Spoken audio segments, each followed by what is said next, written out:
Well, comrades, friends and supporters, I would like to welcome you to this meeting hosted by the Socialist Equality Group in New Zealand, entitled The Wellington Bus Drivers Dispute and the Case for Rank and File Committees. My name is Boddy. I'm the Assistant National Secretary of the Socialist Equality Party in Australia, and I'll be chairing today's meeting.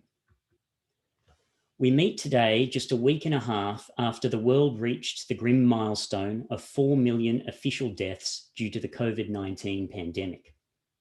The first confirmed death from the virus was a 61-year-old man in Wuhan on January the 11th, 2020. Since then, 553 days have passed and 4,091,471 lives have been lost at a rate of nearly 7,400 deaths a day. According to a report published in June this year by Think Global Health, COVID-19 was the fourth leading cause of death globally. It accounted for 1 in 20 deaths, 5% of all deaths worldwide since the pandemic erupted in early 2020. Even this bleak total may not paint the true picture of the devastation, as the number is based on official totals, which contains inherent underestimations. The Institute for Health Metrics and Evaluation, which considers excess mortality in its estimation, put the number of deaths at a harrowing 7.5 million, which would make it the third leading cause of death worldwide, or 1 out of every 10 deaths. Unlike any other pandemic in human history, the coronavirus outbreak is unique, as the world possesses more scientific knowledge about viruses and the technological advancements necessary to track and eradicate the disease. Yet this has not been the case. The ruling class of every country, in one form or another, has pursued a policy to allow COVID-19 to let rip across the world. Employing the unscientific herd immunity policy pioneered in the UK, governments have justified the opening of the economy and the forced marching of people back to work in order to continue extracting ever greater profits. And far from creating herd immunity, these policies have allowed the virus to mutate into more deadly and infectious strains. And according to the World Health Organization, the new Delta variant of COVID-19, which is more lethal and nearly 3 times more infectious, has now spread to 104 countries and in many cases has become the dominant variant. In the United States, the opening of the country, including the removal of the mask-wearing mandates, has led to the domination of the Delta variant and a surge in infections. From the lowest point of 12,000 infections per day in mid-June, which is still a tremendously high number, climbing to 18,000 per day and jumping last week to 27,000 per day. 42 of Europe's 47 countries are also seeing a surge in cases as a result of the Delta variant. To name just a few, in the last 7 days, France has seen an 81% increase in weekly cases, Greece 97%, Italy 75%, Spain 61%, Belgium 103%, the UK 28%, and the Netherlands a staggering 411% increase. Other than the UK, all of these countries have a vaccination rate below 50%. But epitomising the homicidal herd immunity policy, the British Tory government of Prime Minister Boris Johnson has announced an ending to all restrictions by Monday, July 19th. This plan for mass infection of the population has been openly denounced by 1,200 scientists and medical professionals who signed an open letter in the Lancet Medical Journal saying it is a, quote, dangerous and unethical experiment. The statement continues that the government's strategy is one of, quote, herd immunity by mass infection, which will place, quote, 48% of the population, children included, who are not yet fully vaccinated, including the clinically vulnerable and the immunosuppressed, at unacceptable risk, end quote. The letter cites head of the World Health Organization Emergencies Program, Mike Ryan's comment that, quote, the logic of more people being infected is better, is I think, logic that has proven its moral emptiness and its epidemiological stupidity previously, end quote. The criminal disregard for the health of workers and the placing of lives before profit finds its expression in every government and in every country. In Australia, this has been on full display with the uncontrolled surge of the pandemic in New South Wales, which has now spread across 6 states and territories. Initially detected on June 16th, the Berejiklian Liberal New South Wales government refused to issue any lockdown, despite calls from leading epidemiologists, allowing the virus to spread virtually unchecked.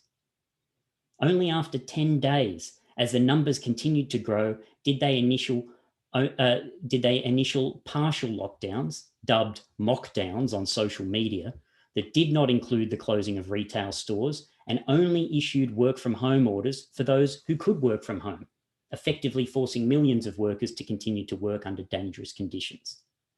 This allowed the virus to spread from the affluent eastern suburbs where it originated into the working class suburbs of southwestern Sydney. This prompted the government to blame workers and the poor, declaring, without a shred of evidence, that large family gatherings violating the lockdown orders had occurred, then moving some 200 additional police officers to the area in a so-called crackdown on breaches. Now, in fact, the opposite had been proven, with thousands of residents in the working class Fairfield area, the current epicenter of the spread, lining up for up to 7 hours to get tested at the thoroughly inadequate and under-resourced testing clinics. The outbreak in New South Wales has now reached more than 1,000 locally acquired cases and climbing. This is the highest number of community transmitted cases in a 30-day period since March 2020. And fueling this crisis is the incredibly low vaccination rate in Australia, the lowest of any of the 38 OECD countries. This vaccine debacle has been overseen by the Scott Morrison Liberal National Coalition government with the complete support of the Labor opposition. They continue to operate through the unconstitutional National Cabinet, whose meetings are kept secret and decisions are simply announced to the public.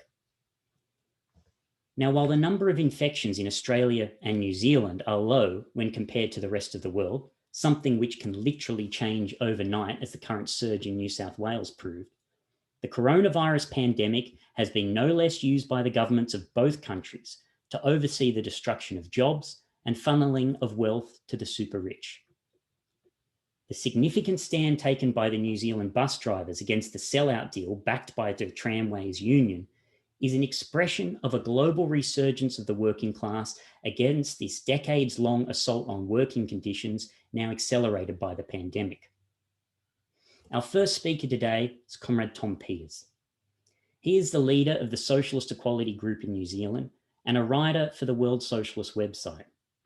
He has written extensively on the economic, political, and social events in New Zealand, Asia, and the Pacific. He will detail the international significance of the vote taken by the New Zealand bus drivers against the company union deal and draw out the need for the building of an international alliance of independent rank and file committees of workers to take this fight forward. Welcome, Comrade Tom. Thank you, Max.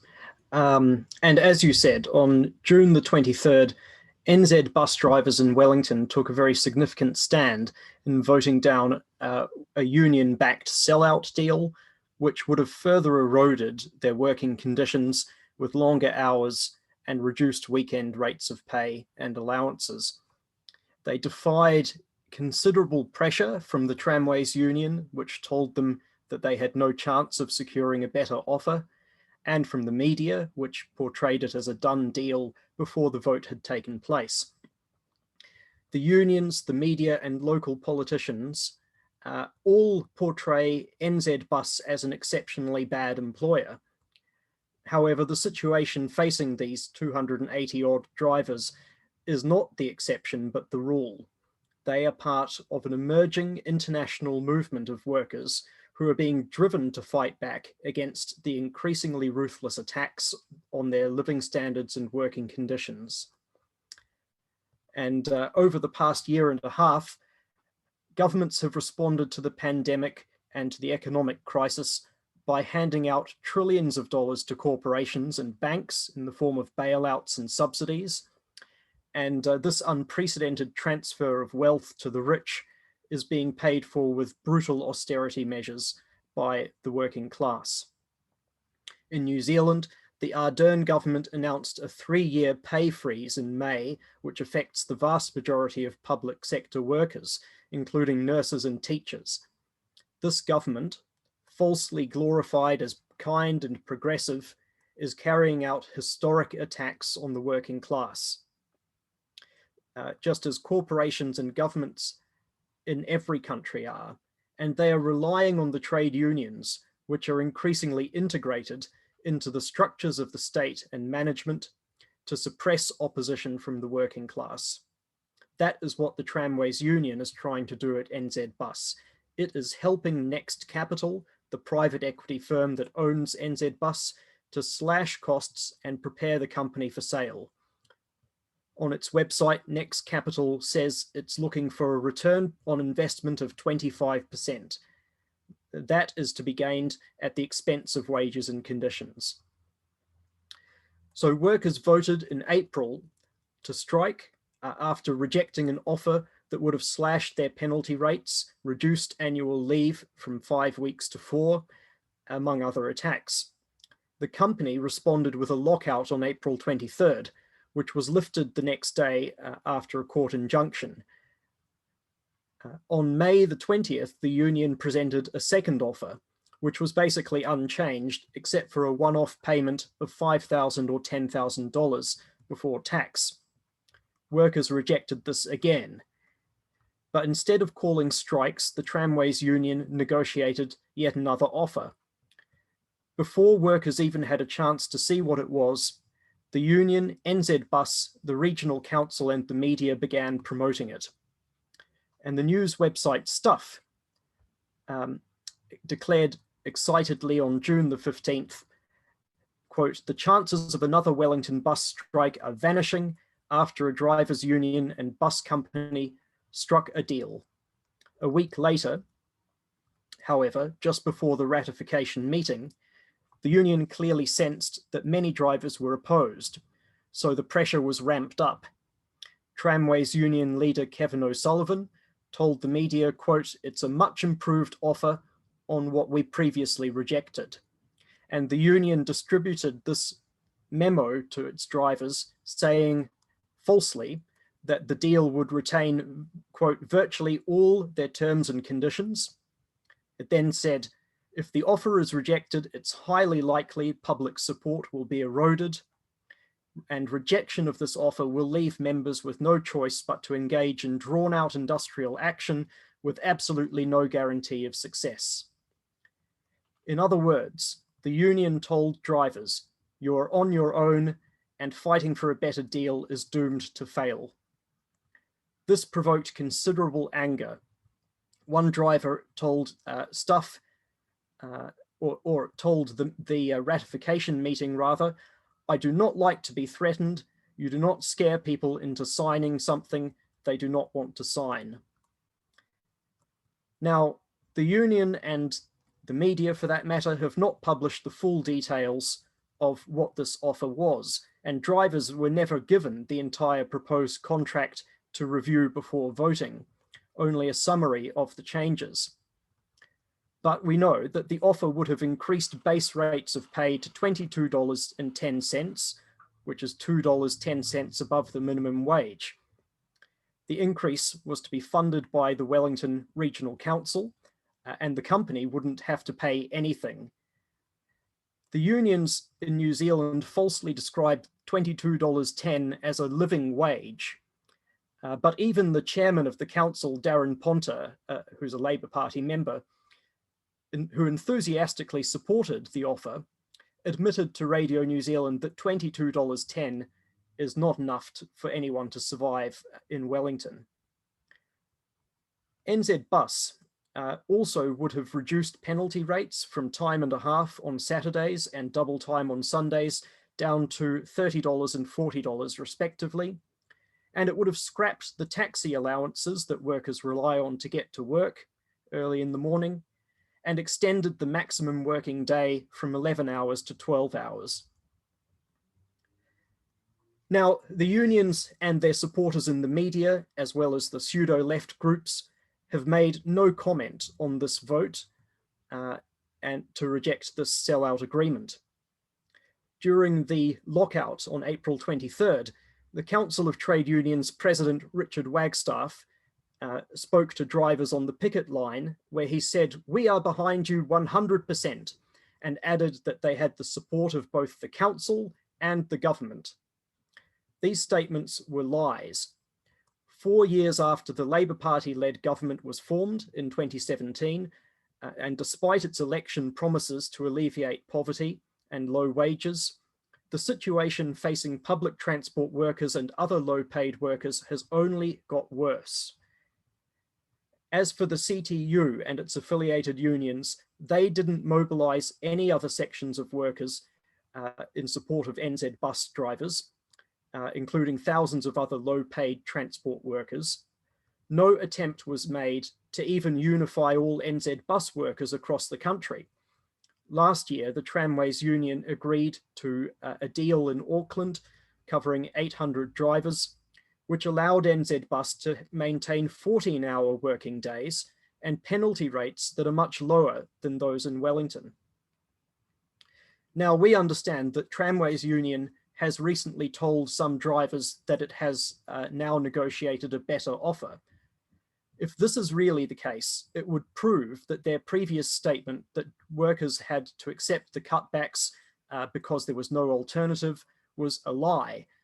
But so far, workers have not seen any details of this new offer, and in all likelihood, that's because another sellout is being prepared behind their backs. The situation facing these bus drivers is far from unique, and the pandemic has starkly revealed the role of the unions internationally. In March 2020, as workers realized that they faced life-threatening conditions from the pandemic and that the unions were not going to do anything about it, thousands walked off the job in wildcat strikes, including auto workers in the US and Canada, Amazon workers, auto workers, meat workers in Italy, postal workers in Britain, call center workers in Brazil, just to give some examples.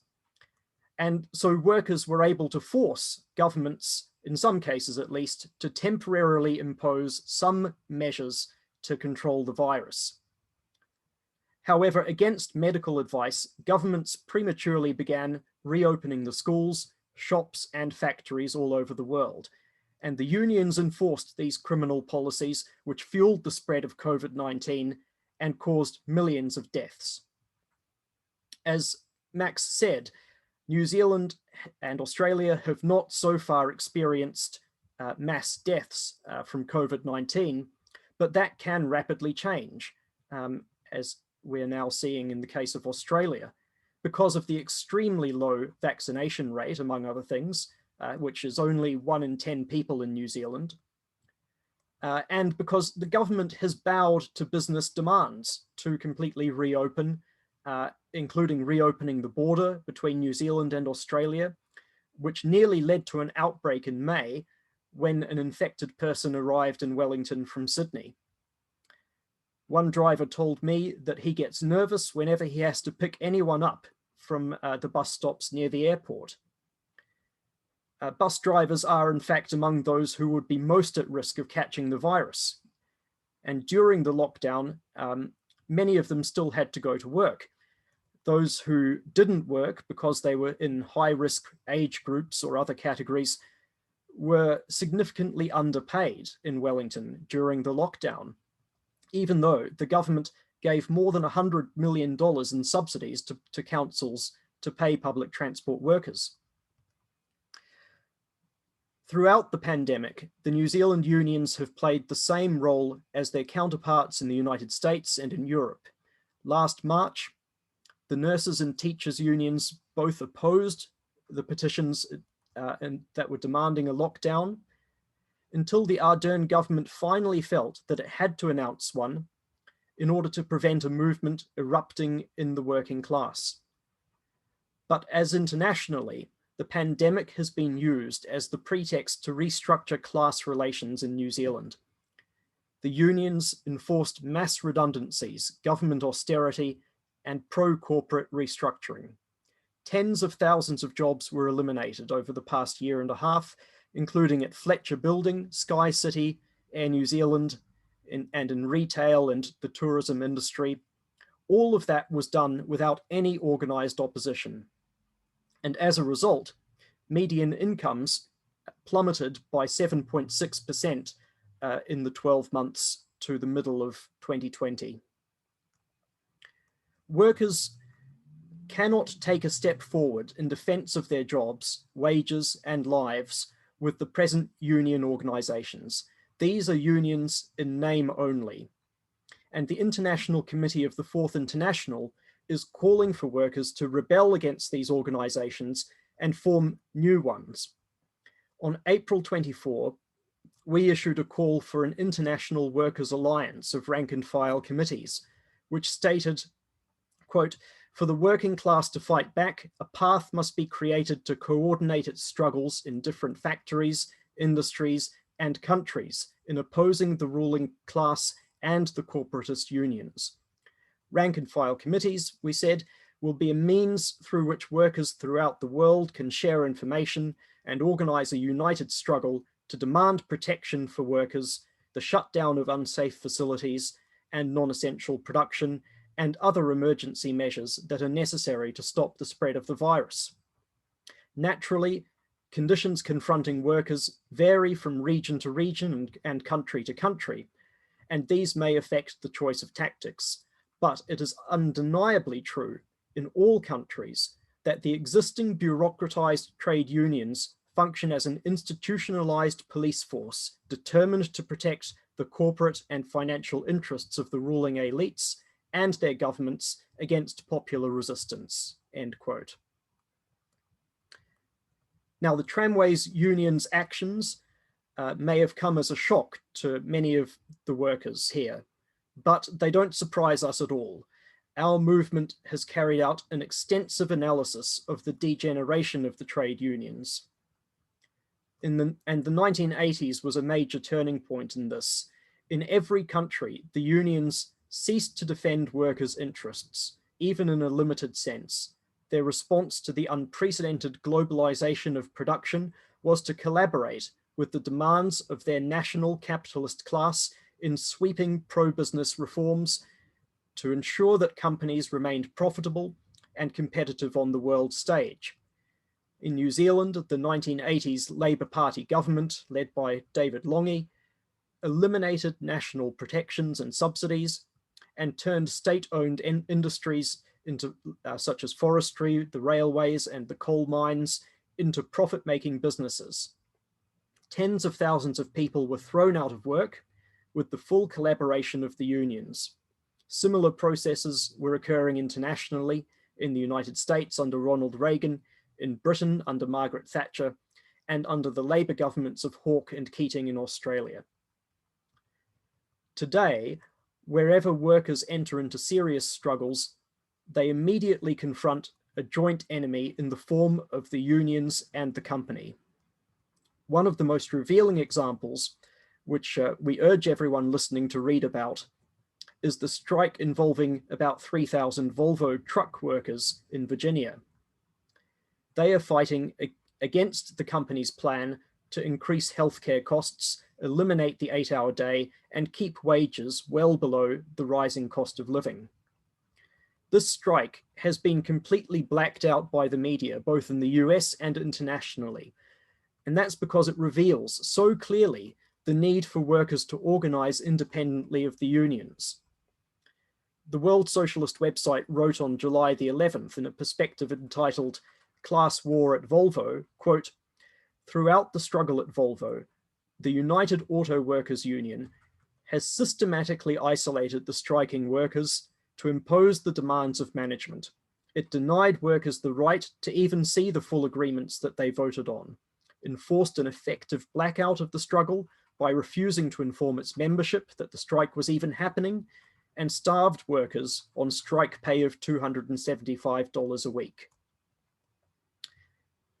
Now, in a completely anti-democratic operation, the union finally was able to push through a pro-company deal this week by forcing workers to vote on exactly the same offer that had already been rejected several times. The UAW is a union in name only. It is in fact a corporation with more than $1 billion in assets, and numerous officials have accepted bribes in exchange for pushing through company contracts. 2 former union presidents are in jail for corruption.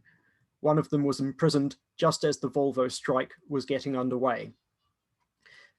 So the only reason that there was any fight against the joint company-union assault at Volvo is that a group of workers made the crucial decision early in the dispute in April to form a rank-and-file committee with the political assistance of the Socialist Equality Party and the World Socialist Web Site. This committee provided workers with a voice and a direction, and it circulated vital information which was being withheld by the union. It put forward demands that actually addressed workers' needs, and one of the most important demands was for the union to actually show workers the full proposed contract and to give them 10 days to study and discuss it before voting on it. This is also a major issue in the NZ bus dispute, where, as I mentioned, the Tramways Union refused to distribute the entire agreement that workers were voting on and only gave them a summary of what they said were the main changes. Most importantly, the Volvo Workers' Committee fought to break the union's isolation of the strike. It issued statements alerting the working class in the United States and internationally to what was happening, calling for support, and explaining the treachery of the union bureaucracy.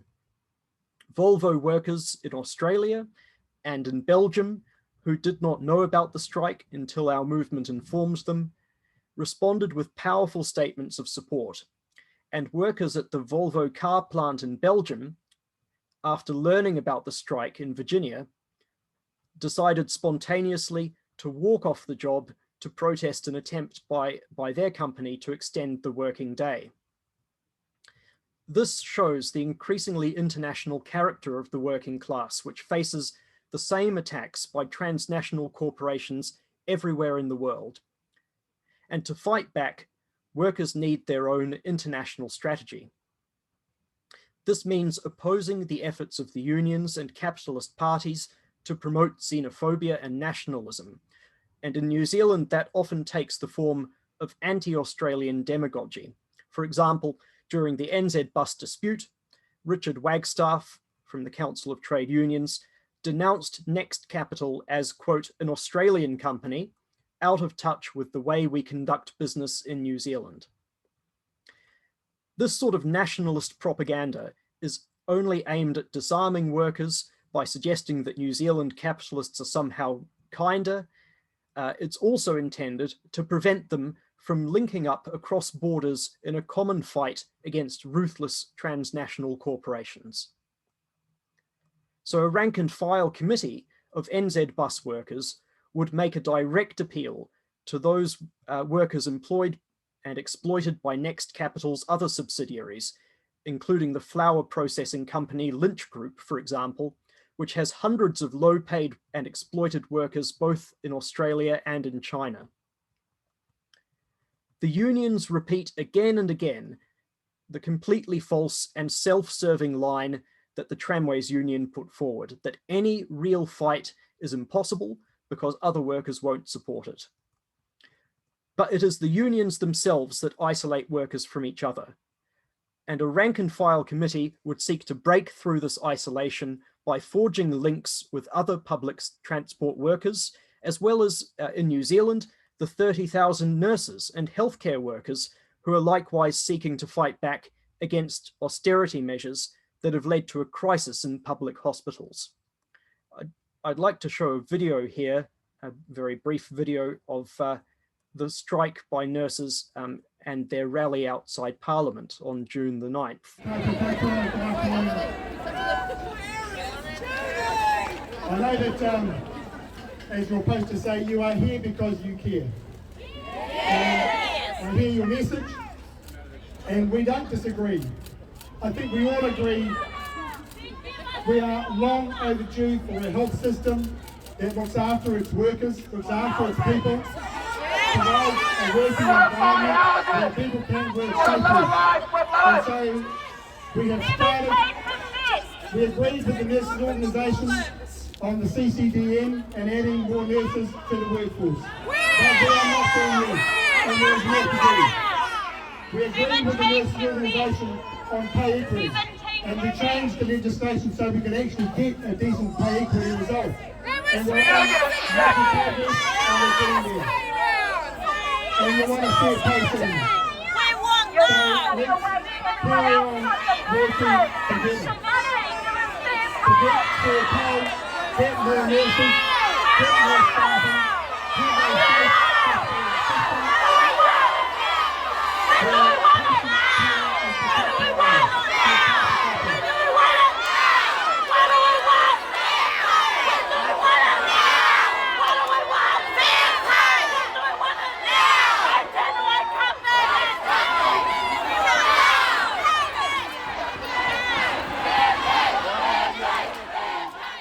You know, I mean, this may be the first time in decades that a minister has actually been booed off the stage outside Parliament like this.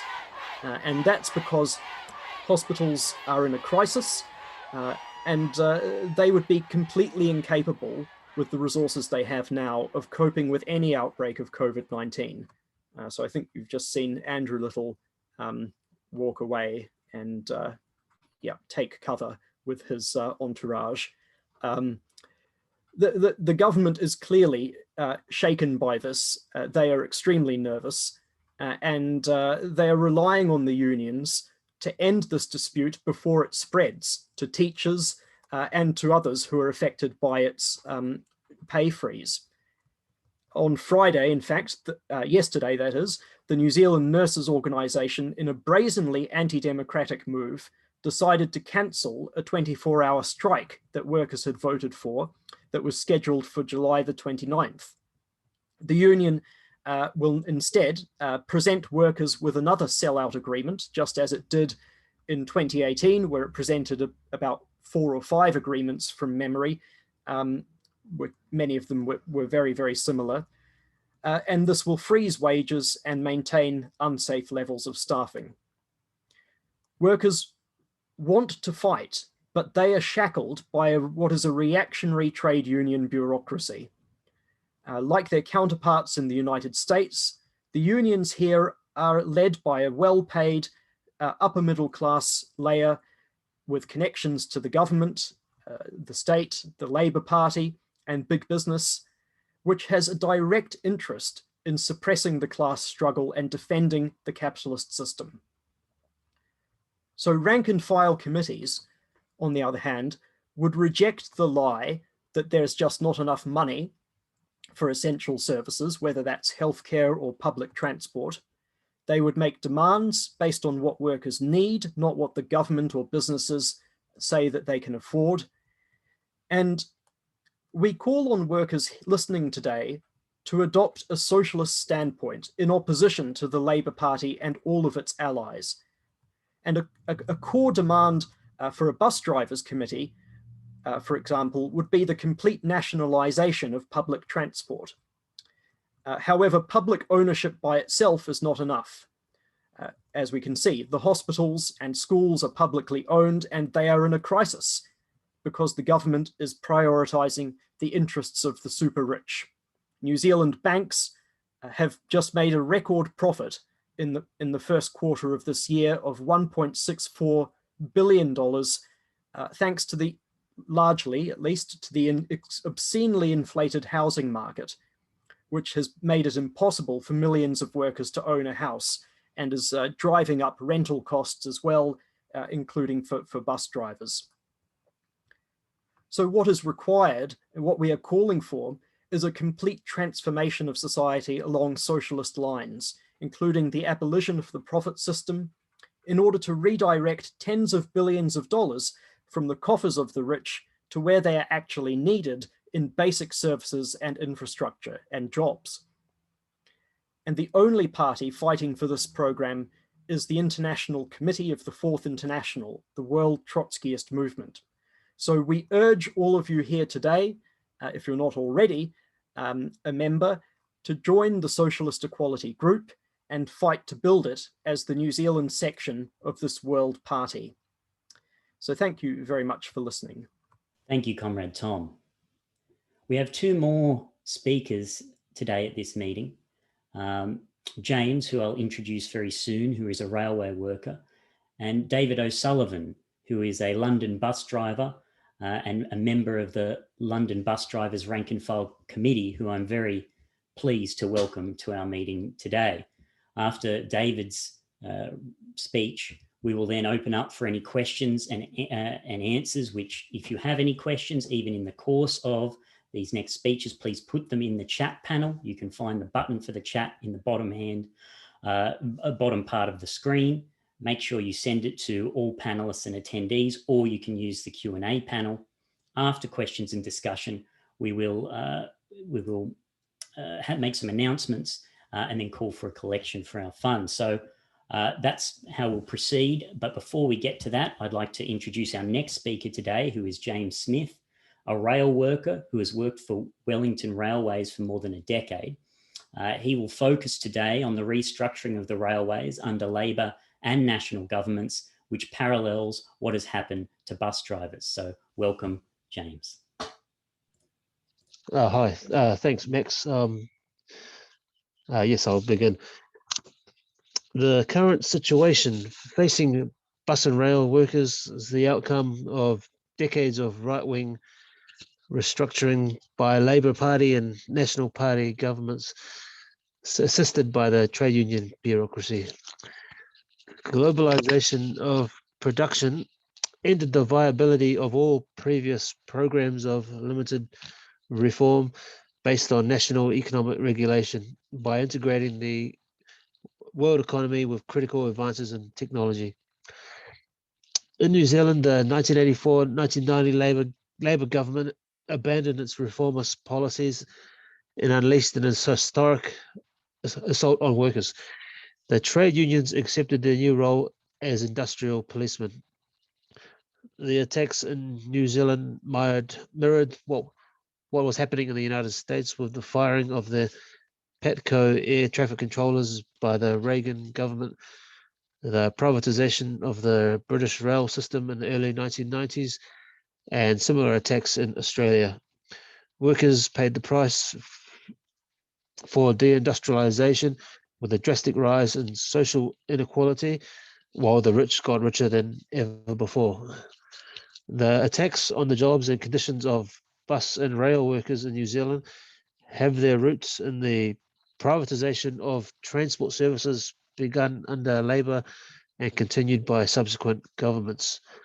Labour made public funding for all passenger services conditional on local governments establishing profit-driven local authority trading enterprises, which were opened up to private competition.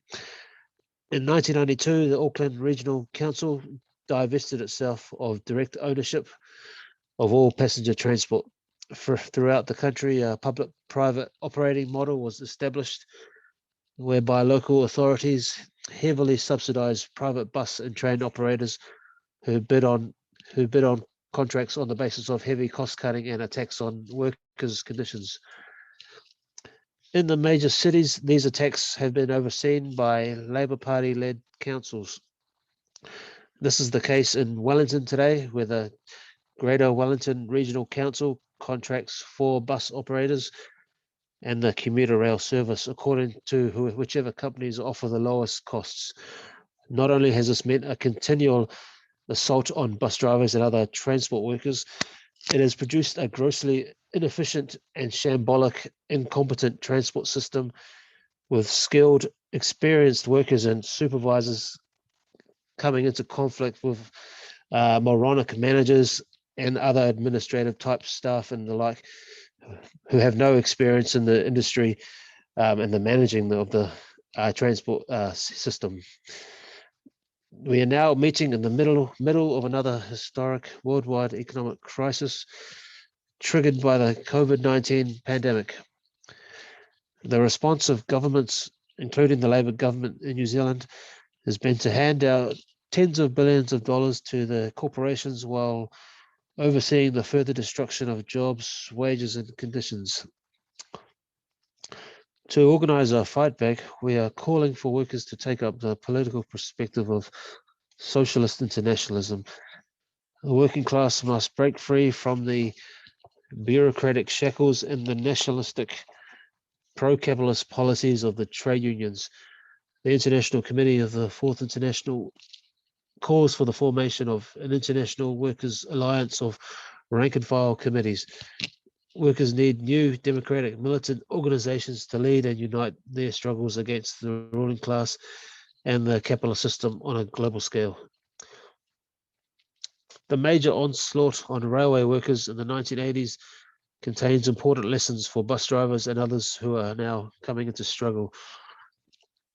The 1984-1990 Labour government of Prime Minister David Lange transformed the New Zealand Railways Department into a profit-driven state-owned enterprise to prepare it for privatisation. In the early 1980s, the Labour Party took up the four main rail unions' slogan to save, quote, save rail, end quote, as their election promise.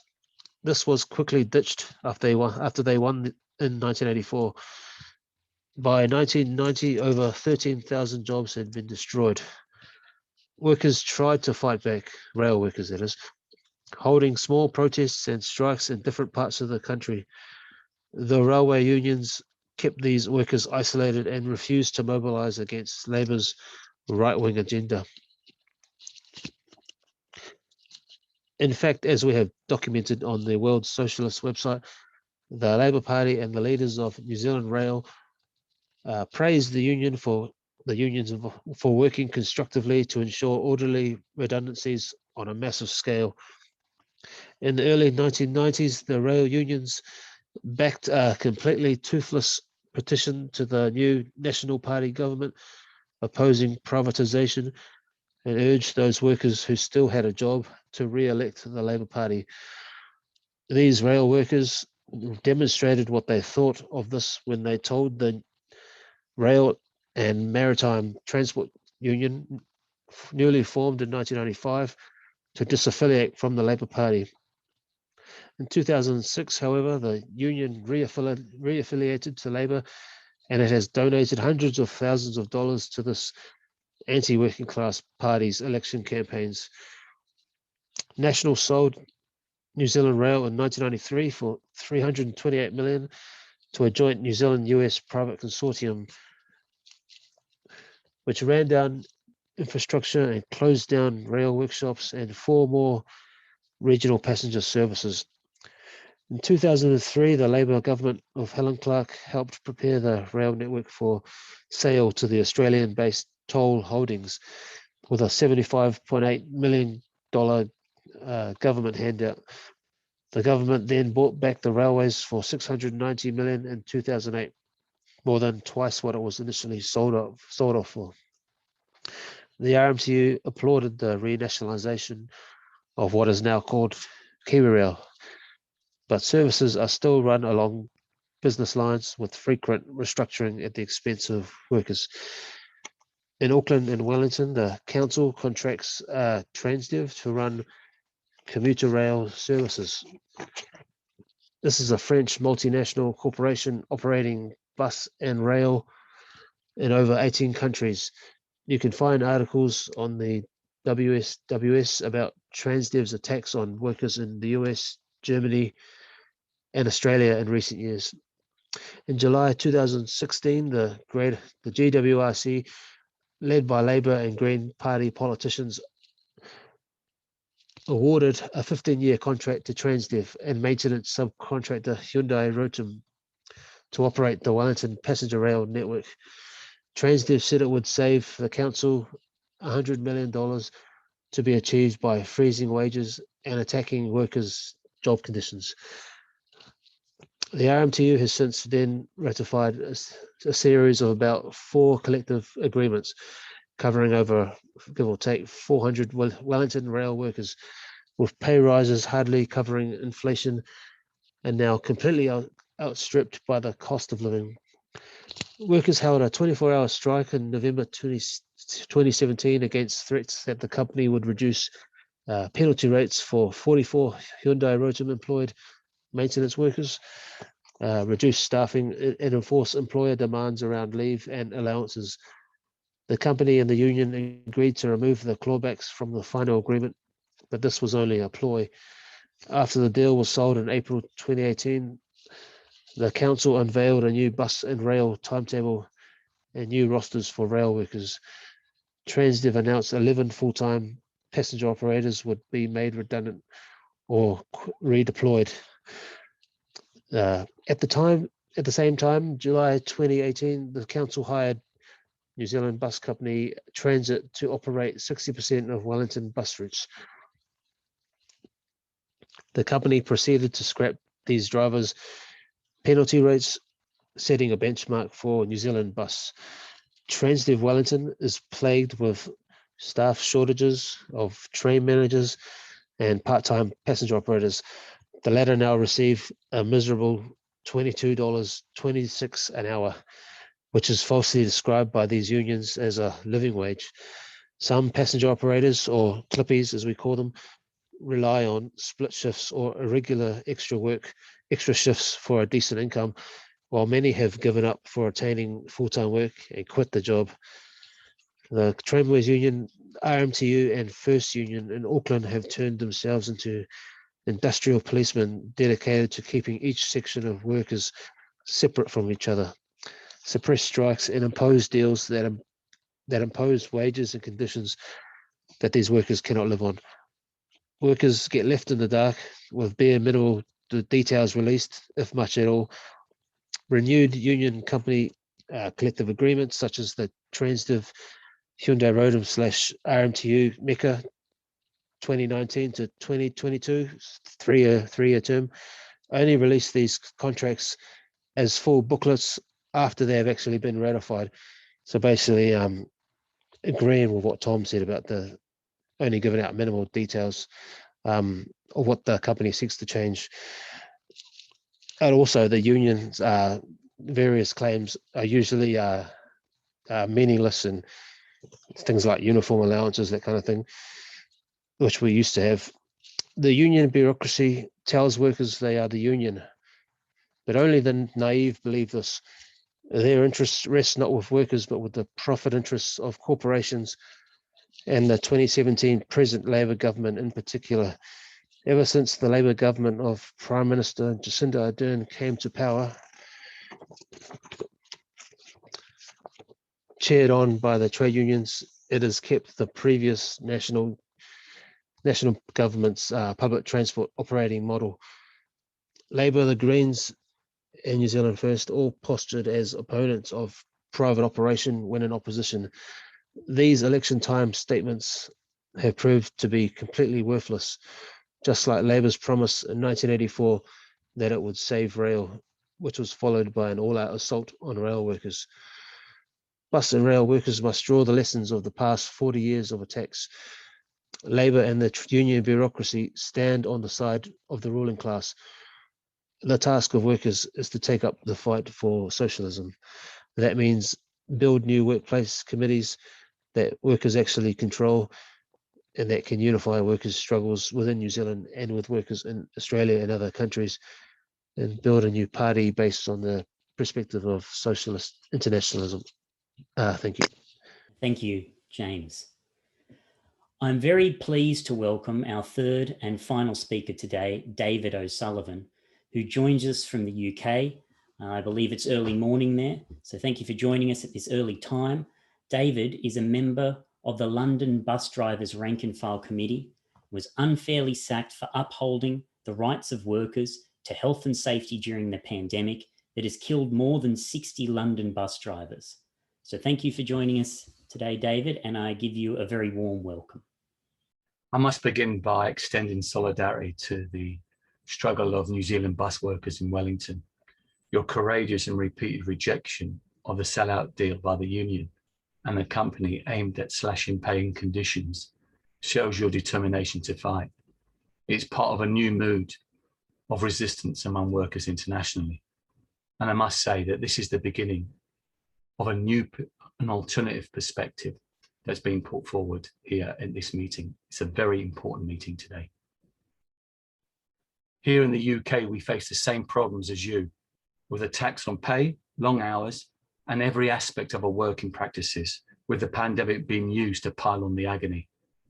I want to speak about the experiences of London bus drivers during the pandemic, our decision to form the London Bus Rank and File Committee, and the campaign against my victimisation and sacking for upholding safety during the pandemic. The pandemic has been a disaster for the working class internationally, with more than 4 million dead. In Britain, more than 152,000 have died from COVID, and we are now experiencing a third wave of the pandemic, driven by the highly infectious Delta variant. Yesterday, there was 51,870 new cases. That's just in the last 24 hours. 3,964 people are in hospital with COVID, nearly double the number of last week, with 49 dead daily. These figures have been trivialized, and they're creating the conditions to normalize death. This refutes the official lie of the government that the vaccines have broken the link between infections, hospital admissions, and deaths. The policy of the government, first proclaimed by Prime Minister Boris Johnson in March 2020, is deliberate mass infection to suppose reach herd immunity. It discredited pseudoscience theory, justifying rejecting any serious public health measures to suppress and eradicate the virus. For most of last year, after popular opposition forced the government to introduce the first national lockdown on March 23rd, 2020, the Johnson government denied its policy of herd immunity. But the pretense is now over. A government led by a criminal who declared, and I quote, "Let the bodies pile high in their thousands," unquote, has announced that all public health restrictions, mask wearing, social distancing will end this coming Monday. The result will be catastrophic. Just one example, we've recently had the European Cup finals football last weekend at Wembley Stadium in London. It was deliberately used as a super spreader event as part of the government's push for the so-called Freedom Day on Monday, with declarations that we must learn to live with the virus and that this was the way to celebrate. This is quite deliberately getting away with murder. As a result of the Wembley Stadium gatherings and events in every pub, town, and city centre, scientists predict 2 million new infections, COVID infections, in the next weeks ahead.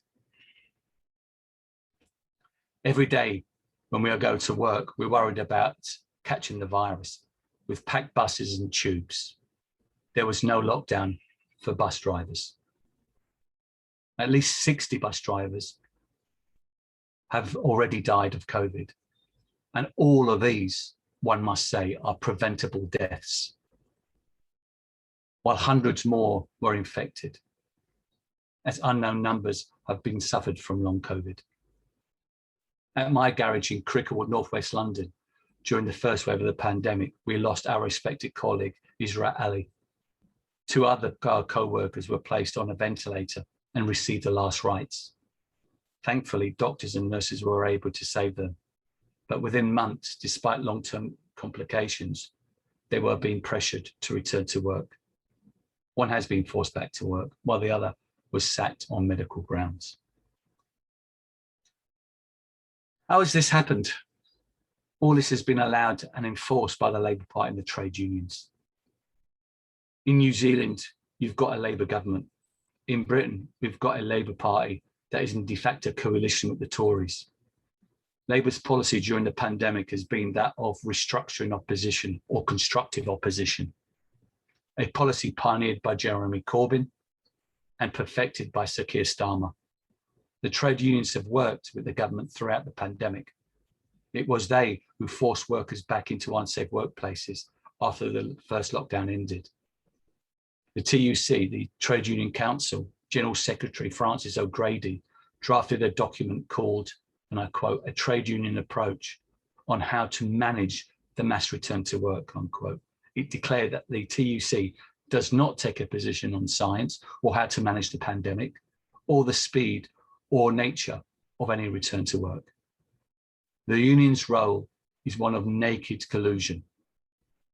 On April the 4th last year, the Unite Union, the union that represents bus workers, lead officer for buses, John Murphy, signed a joint letter with the bus companies and the Transport for London, the body that oversees the running of the whole transport network in London, telling drivers that PPE wasn't necessary, not recommended or required.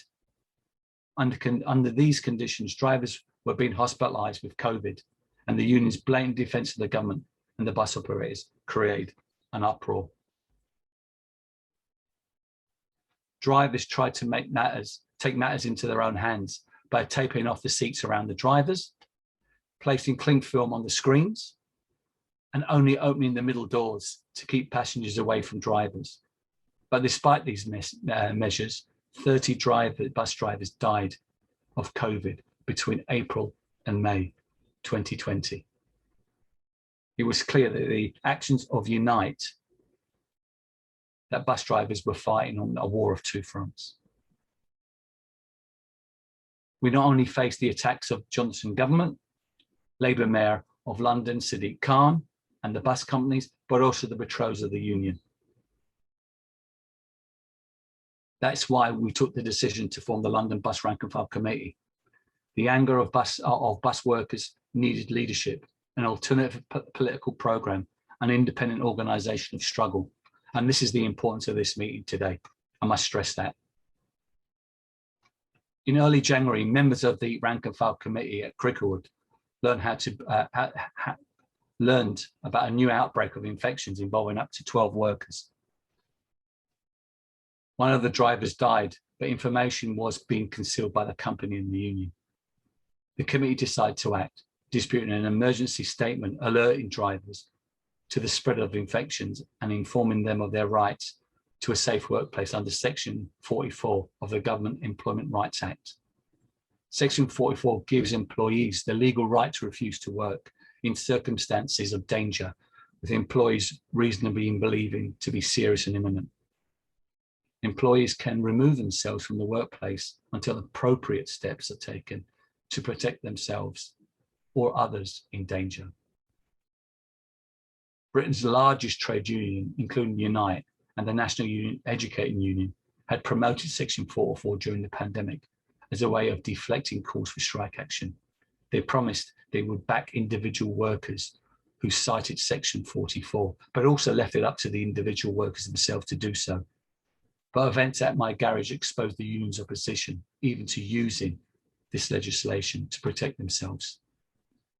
On January the 4th this year, I was suspended for citing Section 44 and for informing my colleagues of the rights under that act.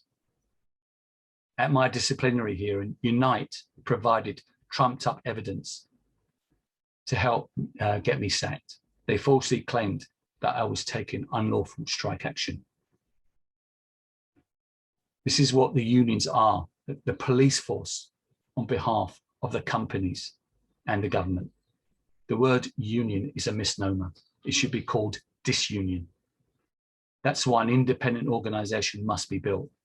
The campaign for my reinstatement has tapped into a growing mood of opposition among bus workers and other key workers in London, across the UK and throughout the world.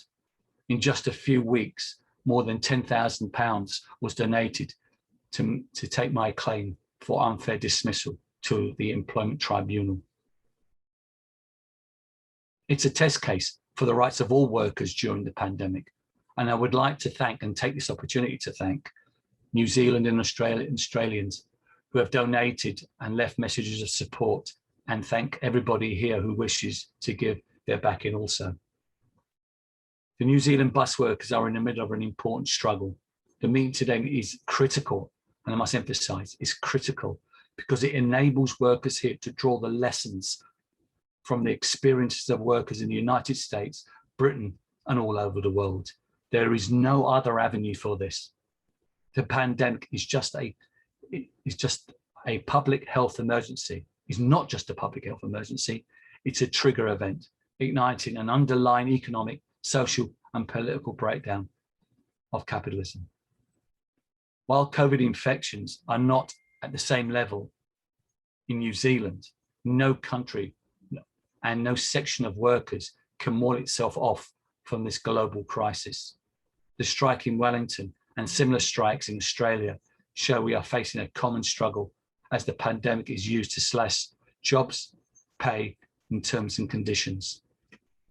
In the 21st century, we are working for transport companies that operate across continents on a basic strategy of globalization. We can only beat them by doing the same thing. This means rejecting nationalism promoted by the trade unions. In your current dispute, the union is whipping up anti-Australian nationalism, claiming that the problem stems from an Australian-owned next capital.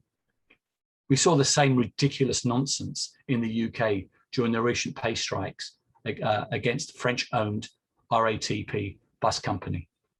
The unions took out newspapers ads claiming that French workers were living a good life while bus drivers in London suffered. In reality, workers in Paris and other cities were striking against exactly the same conditions, against exactly the same employer.